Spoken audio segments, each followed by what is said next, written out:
What does the Governor of the Bank of England tell the next generation of business leaders? And what does it reveal about the man himself? At a University of Toronto convocation ceremony, Mark Carney, one of the most powerful central bankers in the world, stepped up to address graduating business students. A Canadian who had studied here decades earlier, he was now returning not just as a guest, but as a symbol of where ambition, adaptability, and a little luck can take you. This is not about me, it is about the Rotman grads. I'm absolutely thrilled to be here today to share in your great achievement. Congratulations on what you have accomplished. You and your families should be exceptionally proud of what you've done. You have earned it. Unlike me, my degree is a freebie.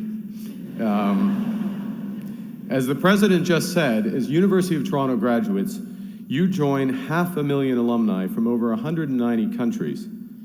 It is an honor to be accepted into this highly diverse, enormously accomplished international community. Now, I missed my first chance to be a U of T grad when I left Canada in the 1980s. It was a different time. Trudeau was Prime Minister. How did that happen? A celebrity had just become US President. People around the world were watching royal weddings, and a nuclear peace deal had just been brokered. So, plus ça change. Now, I know after a few years, you probably had your fill of people lecturing you from a podium, and I'm tempted to take the advice of Madonna, who was big in my day, and Papa don't preach.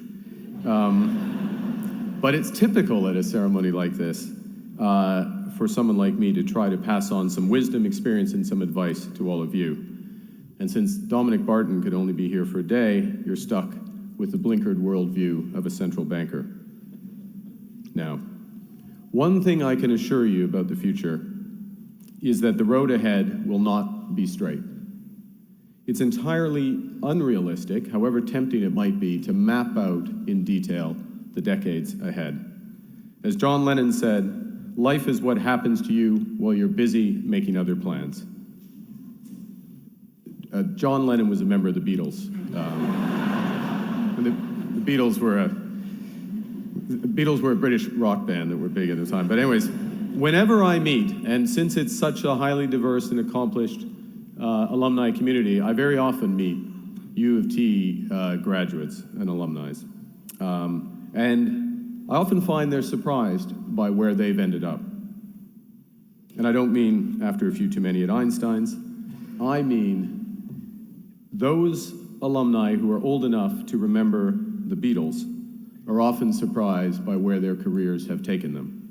And whether they're pleased about it depends on whether they've continued to pursue their interests, stayed true to their values, and given back to their communities. So in my experience, some simple decision rules for a changing world are to be flexible and adventurous in your career choices, particularly as you begin. Pick those opportunities that give you a chance to learn new things and to grow as a person, and to think of every job or opportunity as a potential investment in yourself, not only being worthwhile in and of itself, but also as an experience that will prepare you for the next opportunity that will come along, and many opportunities will come along to you as Rotman grads. In these ways, you'll build adaptability, you'll enjoy yourself, and as a consequence, you'll be more likely to succeed. And this is especially important because you're graduating into a world of tectonic shifts, from G7 to G20 to G0. From the third, it's sadly true. We had a good time at Whistler, didn't we, Tiff? Tiff and I were at Whistler G7 a few weeks ago. Only Charlevoix could trump that, I think, so to speak, trump that. Anyways, back to my prepared. There's a reason why I have prepared remarks, and I should stick to them. G7, G20, G0, from the third to the fourth industrial revolution, and as we all hope, from diversity to inclusion. The good news is that amidst all this change and uncertainty lies great opportunities for you, as business graduates, to build the new economic and social engines of our shared prosperity. Your generation will determine how well the world commercializes fundamental breakthroughs in areas such as energy tech, biotech, fintech, and beyond. Your generation will determine whether we maintain the necessary social capital for the shared prosperity that's consistent with the values of this university and this country. So as you go on to build your organizations or rise through organizations of others, I'd suggest you remember 3 P's: purpose, partnership, and perspective. Wherever you work, whatever firm or organization you create or lead, define your purpose and stick to it obsessively.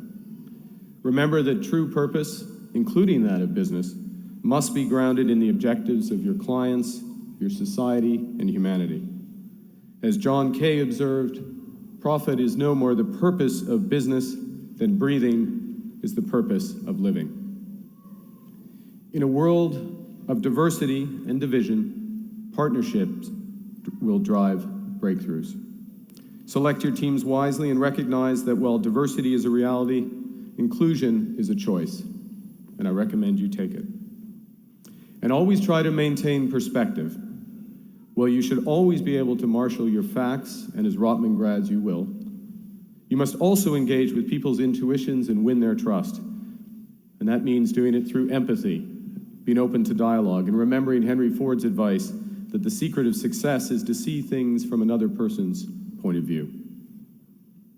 And finally, the role of chance. When success comes, and I mean more success because you are all incredibly successful already, it'll be important for you to remember the role that chance plays in all of our lives and the responsibility that comes with good fortune. It is, after all, a total accident of history that I am governor of the Bank of England. It was nice of you to applaud that. Many in the UK are still wondering how it happened and how much longer it's going to last. I had never set out to be a central banker. After studying economics, as Tiff mentioned, I worked as an investment banker, moving jobs every 18 to 24 months across 3 continents. I found the variety was very stimulating, but I also found that I most enjoyed working on issues where the public and private sectors intersected, from post-apartheid South Africa to pre-privatization Ontario. And so when the opportunity came up in 2003 to work at the Bank of England, or the Bank of Canada, I leapt at it. Fortunately, by pursuing what had interested me in the past, I'd acquired just enough markets and quasi-public policy experience to get through the bank's big brass doors. And there I learned from exceptional colleagues, including David Dodge and your dean, Tiff Macklem. I was pleased to be able to give back something to this great country, which had educated me, inspired me, and yes, given me my chance. As Tiff mentioned, the global financial crisis began almost immediately, and it put paid to the idea that central banking would mean a quiet life away from the sound and fury of the private sector. But through those harrowing years, I was privileged to learn from a remarkable group of people internationally, like Ben Bernanke and Christine Lagarde, on how to address complex problems under enormous uncertainty and great pressure. So for me, by following my passion, my interests, by partnering with exceptional people, I ended up being in the right place at the right time, and that's how I ended up at the Bank of England and in front of you today. As Michael Lewis once said, this isn't just false modesty, it's false modesty with a point. The point is we're all fortunate. My luck is obvious. You are fortunate to have studied at the University of Toronto. You are fortunate to be young in Canada at this time. You're fortunate to have had family, friends, and mentors who've obviously inspired you to learn and develop. And so from today, it's down to you to define your purpose and to deliver the future you want to create. With your energy and education, you will see what should come next. But that plan, like life's plan, won't unfold seamlessly. But as long as you stay true to your interests and values, as the University of Toronto motto states, Velut aber Evo, You will grow in your careers with purpose as the tree grows through the ages. Thank you again for your attention. Congratulations, graduates. What's striking here isn't the polished advice, it's the honesty. Carney openly admits his rise to the Bank of England was an accident of history. He wasn't chasing a title, he was chasing curiosity. That admission from someone at the peak of global finance is rare, and deliberately so.